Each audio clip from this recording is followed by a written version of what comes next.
Nature pure -17 cholesterol free rice bran oil. এতে রয়েছে এমন উপাদান যা আপনার হার্টকে রাখে সুস্থ। আপনার হৃদয় সত্যিকারের বন্ধু। গভীর রাতে স্টেশনের প্ল্যাটফর্মে বসে মদ্যপানের অভিযোগ উঠল তৃণমূলের প্রাথমিক শিক্ষক সংগঠনের রায়গঞ্জ ব্লক স্তরের এক নেতার বিরুদ্ধে।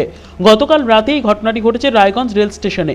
আরপিএফ সূত্রের খবর, অভিযুক্ত ব্যক্তির নাম অরবিন্দ সিং, বাড়ি স্টেশন সংলগ্ন এলাকাতেই। আরপিএফ এর অভিযোগ, এদিন রাত প্রায় 12টা নাগাদ স্টেশনের 2 নম্বর প্ল্যাটফর্মে বসে মদ্যপান করছিলেন অরবিন্দ সহ দুজন। সে সময় রাজেশ নামের এক আরপিএফ কর্মী কর্তব্যরত অবস্থায় সেই পথ দিয়ে যাওয়ার সময় স্টেশনে মদ্যপানের প্রতিবাদ জানান। ঠিক সেই সময় উত্তেজিত হয়ে অরবিন্দ ওই আরপিএফ কর্মীকে প্রথমে গালিগালাজ করেন বলে অভিযোগ।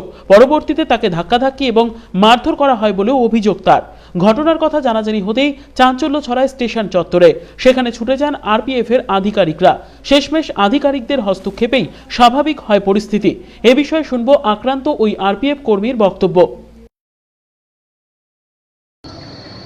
कल मैं ड्यूटी में था, रात को 12 बजे मैं 2 नंबर प्लेटफॉर्म पे उस तरफ से मैं जा रहा था तो देखा कि 2 लोग दारू पी रहे। एक का नाम अरविंद था और दूसरे का नाम पता नहीं।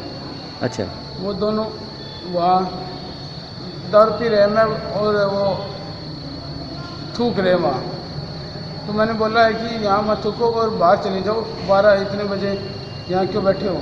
तो उन्हें मेरे को धक्का मारा और गाली देने लगा। तो मैंने सर को फ़ोन किया और बुलाया तो वो यहाँ मेरे को उसको मारा भी है या कट, और फिर वो चला गया वहाँ से, गाली देता चला गया। और वो मेरा डंडा भी खोस कर उन्हें वो मारने की कोशिश की। मेरा बहुत जानकारी है, मैं अभी फ़ोन करता हूँ। और वो ऐसे बोल रहा था। तो आपका साहब आके क्या किया उसको बोला है, बनाए अरेस्ट तो कर सकते थे आप लोग? हाँ, साहब ने आकर उसको बोला है क्या बात हुई क्या नहीं।